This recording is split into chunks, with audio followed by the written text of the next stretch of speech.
എൻ്റെ പേര് സുധാകുമാരി. ഞാൻ കൊല്ലം ജില്ലയിൽ നിന്ന് വരുന്നു. ഞാനിവിടെ ഉടമ്പടി എടുത്തത് 17/6/2022 കടം കൊണ്ട് നിൽക്കാൻ വയ്യാത്ത ഒരവസ്ഥയിലാണ് ഞാനിവിടെ വന്ന് ഉടമ്പടി എടുക്കുന്നത്. ഇവിടെ വന്ന് ഉടമ്പടി എടുത്തതിന് ശേഷം എൻ്റെ അമ്മ മാതാവും തിരുക്കുമാരൻ്റെയും സഹായത്തോടു കൂടി ഒരുപാട് കാര്യങ്ങൾ എനിക്ക് സാധിച്ചു കിട്ടി. വലിയ വലിയ കാര്യം, എൻ്റെ മക്കളുടെ രണ്ടുപേരുടെ ജോലിക്കാര്യം എഴുതി. അതിൽ ഇപ്പോൾ എൻ്റെ ഇളയ മകന് വിദേശത്തേക്ക് പോകാനുള്ള എല്ലാ കാര്യങ്ങളും റെഡിയായി. എൻ്റെ മോനും ഉടമ്പടി എടുത്തു. ഇവിടെ എൻ്റെ മോൻ ഉടമ്പടി എടുത്ത് 3 മാസം കഴിഞ്ഞപ്പോഴത്തേക്കിന് എൻ്റെ മോന് ആ ജോലി കിട്ടി. എൻ്റെ അമ്മ മാതാവിനും തിരുക്കുമാരനും കൂടാനുകൂടി നന്ദി ഞാൻ അറിയിക്കുന്നു.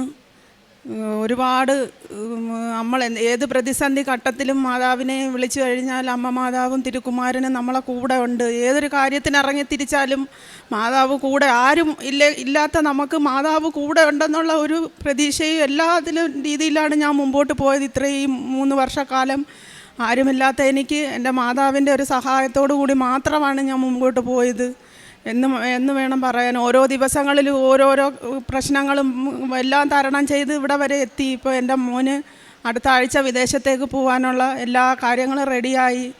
ബാക്കി എൻ്റെ മകൻ പറയും. എൻ്റെ പേര് ആകാശ് പി കുമാർ. ഞാൻ ആദ്യം തന്നെ ഈ അൽത്താരെ നിൽക്കാൻ സഹായിച്ചതിന് തിരുകുമാരനോടും മാതാവിനോടും നന്ദി പറയുന്നു.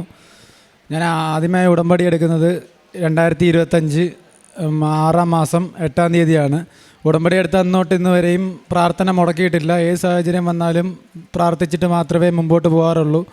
അമ്മയും പിന്നെ ഞാൻ കല്യാണം കഴിക്കാൻ വന്ന കൊച്ചും ആ കൊച്ചിൻ്റെ അമ്മയും എല്ലാവരും കൂടെ പറഞ്ഞതിൻ്റെ പേരിലാണ് ഞാൻ ആദ്യമായിട്ട് ഉടമ്പടി എടുക്കാൻ വന്നത്.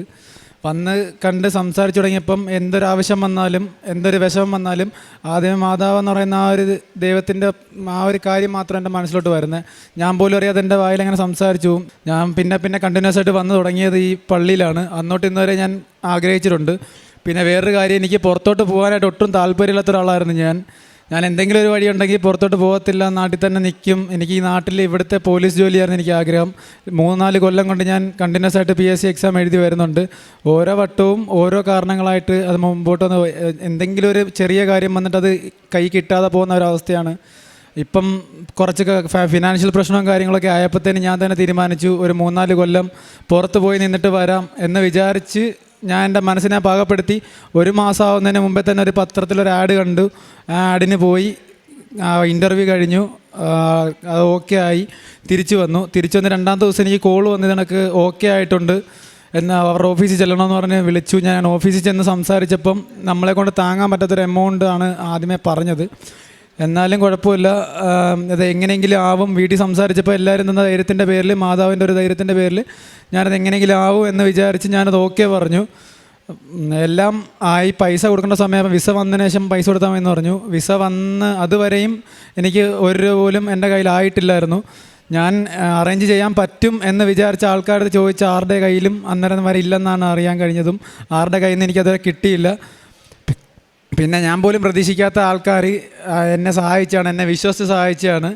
അത് മാതാവിൻ്റെ ഒരു കാരണമായിട്ട് തന്നെ ഞാൻ പ്രതീക്ഷിക്കുന്നത്. അതേപോലെ തന്നെ പ്രേക്ഷിത പ്രവർത്തനം എന്ന രീതിയിൽ എനിക്ക് ജോലി കിട്ടിയതും ദുബായ് പോലീസിൻ്റെ അണ്ടറിൽ വരുന്ന സെക്യൂരിറ്റി ഗാർഡായിട്ടാണ്. ഞാൻ നാട്ടിലെ പോലീസിന് വേണ്ടിയിട്ടാണ് ഞാൻ ഉടമ്പടിയിൽ എഴുതിയത്. പക്ഷേ എനിക്ക് കിട്ടിയത് ദുബായ് പോലീസിന് അണ്ടറിൽ വരുന്ന സെക്യൂരിറ്റി ഗാർഡായിട്ടുള്ള ജോലിയാണ്. ഈ ജോലി കിട്ടിയതിൽ മാതാവിനോടും തിരുകുമാരനും നന്ദി പറയുന്നു. ഒപ്പം തന്നെ പ്രേക്ഷിത പ്രവർത്തനം എന്നതിൻ്റെ പേരിൽ നമ്മൾ പത്രം എല്ലാ ഞായറാഴ്ചയും വിതരണം ചെയ്യുന്നുണ്ട്. പള്ളി വന്നിട്ട് പോകുമ്പോൾ നമ്മൾ പത്രം നമ്മളെ കൊണ്ട് കഴിയാവുന്നത്രയും വാങ്ങിച്ചുകൊണ്ട് പോവുകയും പറ്റാവുന്നത്ര എല്ലാ ഞായറാഴ്ചകളിലും പള്ളിയിൽ നമ്മൾ കൊല്ലത്തിനുള്ള പള്ളിയിലായാലും അല്ലാതെ ഉള്ള ആൾക്കാരുള്ള സ്ഥലങ്ങളിലായാലും പോയി കണ്ട് സംസാരിച്ച് മനസ്സിലാക്കി കൊടുത്തിട്ട് പത്രം കൊടുക്കാറുണ്ട്. അതുപോലെ തന്നെ കാരുണ്യ പ്രവർത്തനം എന്ന രീതിയിൽ നമ്മളെ കൊണ്ട് കഴിയുന്ന രീതിയിൽ മിക്ക ഞായറാഴ്ച ആഹാരങ്ങൾ കൊടുത്ത് ഓരോ ഗവൺമെൻറ് ആശുപത്രികളുടെ ഫ്രണ്ടിലും അല്ലാതെ ഓൾഡ് ഏജ് ഹോമുകളിലൊക്കെ പോയി അവർക്ക് വേണ്ടുന്ന കാര്യങ്ങളൊക്കെ കൊടുക്കുകയും ചെയ്യുന്നുണ്ട്. ഒന്നും കൂടി എനിക്ക് ഇവിടെ നിന്ന് പറയാൻ പറ്റിയതിൽ ഞാൻ നന്ദി പറയുന്നു. പിന്നെ ഞങ്ങൾക്ക് ഇവിടെ മാതാവിൻ്റെ അടുത്ത് വന്നതിന് ശേഷം ഞങ്ങൾക്ക് സ്വന്തമായിട്ടൊരു ആട്ടോ എടുക്കാൻ പറ്റി. അതെല്ലാം മാതാവിൻ്റെ ഒരു കാരുണ്യം കൊണ്ട് മാത്രമാണ്. വരുമാന മാർഗമായിട്ട് ഞങ്ങൾക്കൊരു ഉപജീവന മാർഗത്തിനായിട്ടൊരു വണ്ടി വേണമെന്ന് ഞാൻ മാതാവിൻ്റെ അടുത്ത് പറഞ്ഞു. സ്വന്തമായി പുതിയൊരു വാഹനം തന്നെ എൻ്റെ മുറ്റത്ത് വന്ന് അതുപോലെ ഓരോരോ കാര്യങ്ങൾ മാതാവ് എനിക്ക് സാധിച്ചു തന്നു.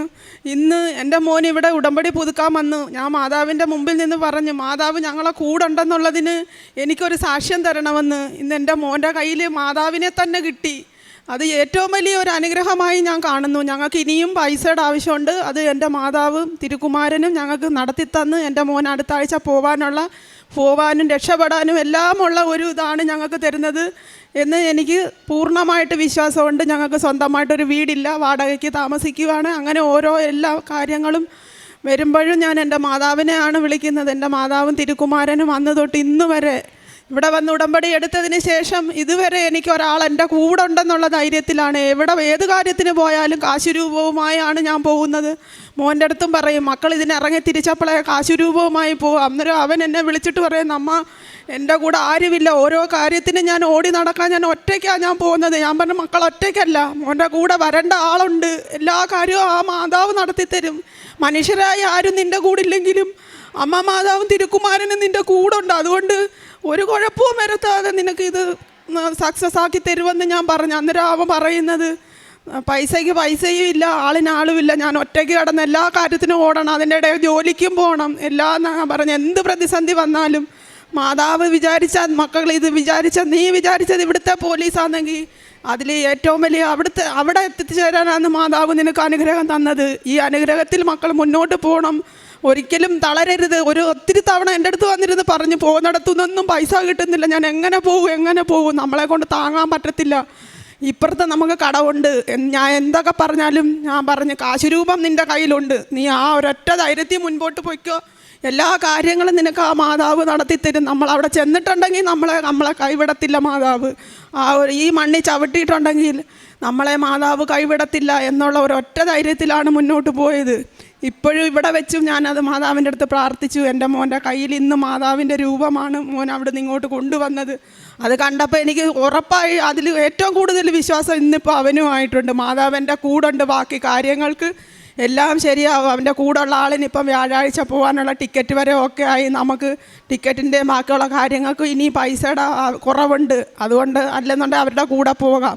അത് മാതാവ് തന്നെ നടത്തി തരുമെന്നുള്ള വിശ്വാസം ഞങ്ങൾക്കുണ്ട് മാതാവിന്. പിന്നെ ഞങ്ങൾ പ്രേക്ഷിത പ്രവർത്തനങ്ങൾ, പത്രങ്ങളും ഒക്കെ കൊണ്ടുവന്ന് ബസ് സ്റ്റാൻഡിലും സർക്കാർ ഹോസ്പിറ്റലുകളിലും വഴിയിലിരിക്കുന്നവർക്ക് ഭക്ഷണം കൊടുക്കാനും അനാഥാലയത്തിലും ഒക്കെ പോയി നമ്മളെ കൊണ്ട് കഴിയുന്നത്, ഒരുപാടൊന്നും ഞങ്ങളെ കൊണ്ട് കഴിയത്തില്ലെങ്കിലും വീട്ടിൽ ആഹാരം ഉണ്ടാക്കി ഉള്ള കഴിവിനനുസരിച്ചുള്ള ആഹാരം ഉണ്ടാക്കി കൊണ്ടു ചെന്ന് പൊതിയായി കൊണ്ടുവന്ന് അവർക്ക് കൊണ്ടുവന്ന് ഒരു നേരത്തെ ആഹാരത്തിനുള്ളതെങ്കിലും കൊടുക്കാൻ മാസത്തിൽ ഒരിക്കലെങ്കിലും ചെയ്യാനുള്ള ഇത് മാതാവ് തരുന്നതിനനുസരിച്ച് നമ്മൾ ഇനി കാരുണ്യ പ്രവർത്തനങ്ങൾ ചെയ്തുകൊണ്ടിരിക്കും.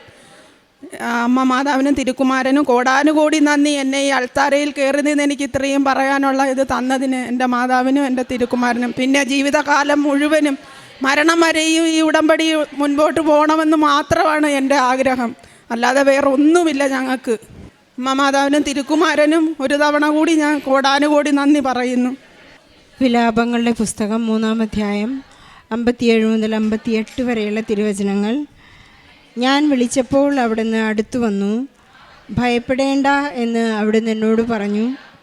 കർത്താവേ, അവിടുന്ന് എനിക്ക് വേണ്ടി ന്യായവാദം നടത്തി, അവിടുന്ന് എൻ്റെ ജീവനെ രക്ഷിച്ചു. ഇവിടെ സുധാകുമാരി എന്ന അമ്മയും ആകാശ് എന്ന മകനും അവർ വളരെ സന്തോഷത്തോടുകൂടി, വളരെ ആനന്ദത്തോടുകൂടി തങ്ങളുടെ പ്രത്യക്ഷീകരണ സാക്ഷ്യം ഇവിടെ ഏറ്റുപറയുകയായിരുന്നു. പരിശുദ്ധ അമ്മ ഈ സമയത്ത് 2:30 എന്ന ഈ സമയത്ത് പ്രത്യക്ഷപ്പെട്ടുകൊണ്ട് അമ്മ പറഞ്ഞത്, ദുരന്തമുണ്ടാകാൻ പോകുന്നു, പ്രാർത്ഥിക്കുക എന്നാണ്.